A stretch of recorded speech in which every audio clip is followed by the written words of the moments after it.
ఇక డీటెయిల్స్ చూస్తే minister quarters లో రవాణా బీసీ సంక్షేమ శాఖ మంత్రి పొన్నం ప్రభాకర్ ని ఆర్టీసీ సంఘాల నేతలు కలిశారు. ఆర్టీసీ సమస్యలను మంత్రి దృష్టికి తీసుకువెళ్లారు.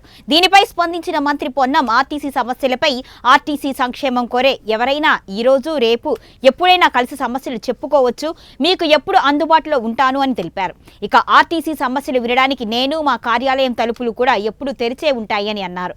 ఆర్టీసీ సంస్థ పరిరక్షణ, కార్మికుల సంక్షేమం, ప్రయాణికుల సౌకర్యం ఈ మూడింటికి ప్రాధాన్యత ఇస్తుంది.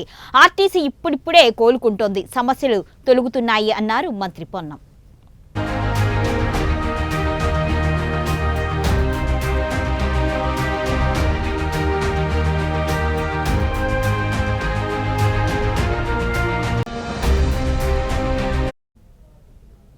ఇక సమ్మె చేయవద్దు అని ఆర్టీసీ కార్మికులకు విజ్ఞప్తి చేస్తున్నాను అన్నారు మంత్రి.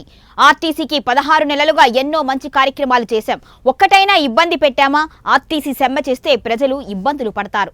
గత 10 సంవత్సరాలుగా ఆర్టీసీని నిర్వీర్యం చేశారు. ఒక్క బస్సు కొనుగోలు చేయలేదు, ఒక్క ఉద్యోగం కూడా నియామకం చేయలేదు. సిసిఎస్, పిఎఫ్ డబ్బులు కూడా వాడుకున్నారు. ఇక టీజీఎస్ ఆర్టీసీ ఉద్యోగులకు 2013 నుంచి చెల్లించాల్సిన బాండ్ మొత్తం కూడా 400 కోట్లు చెల్లించాలి.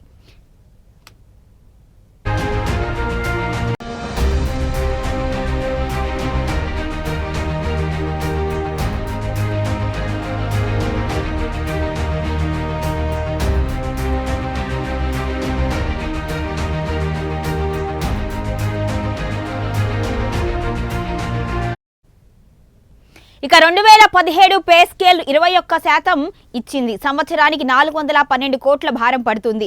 పిఎఫ్ ఆర్గనైజేషన్ సుదీర్ఘ కాలం పెండింగ్ లో ఉన్న 1039 కోట్లు చెల్లించాం. నెలవారీ పిఎఫ్ కంట్రిబ్యూషన్ జనవరి 2024 నుంచి క్రమం తప్పకుండా చెల్లించబడుతున్నారు అన్నారు మంత్రి.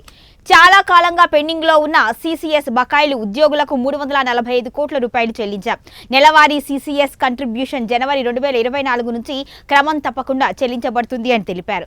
ఇక 1500 మంది కారుణ్య నియామకాలు చేపట్టినట్లుగా ప్రభుత్వం టీజీఎస్ ఆర్టీసీలో 3038 మంది ఉద్యోగులను రిక్రూట్మెంట్ చేయడానికి అనుమతిచ్చింది అని తెలిపారు. కొత్త బస్సులు కొనుగోలు చేశాము, తార్నాక ఆసుపత్రిని సూపర్ స్పెషాలిటీగా మార్చాము అని వెల్లడించారు మంత్రి పొన్నం.